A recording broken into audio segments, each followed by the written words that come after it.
The wind just took off, and I don't remember exactly what they called it. It was almost like a tornado with fire in it, and it came over the hill, and it wiped out our house. It wiped out our next door neighbor's home.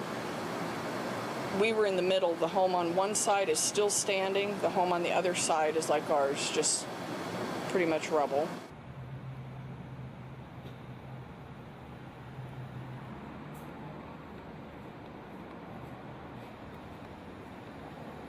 There was ash everywhere, and it got really cloudy, and so you kind of look around, see the most important things. You know, it was my 3 dogs, my scrubs. I had a stethoscope that the nurses from this hospital gave me as a graduation gift, and it was like grabbing stuff, and it's like, that's got to come too. We got burned down.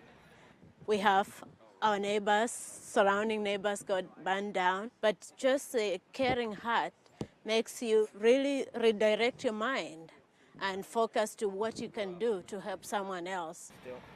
Yeah. Coming from quite a ways. And I don't know if my portfolio of about 30 years of my art is all gone.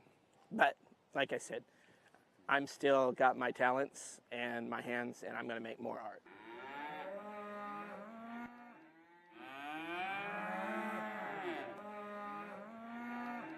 The animals are really family for so many of these people, especially the dogs and the cats for our evacuees that are here provide a lot of emotional support.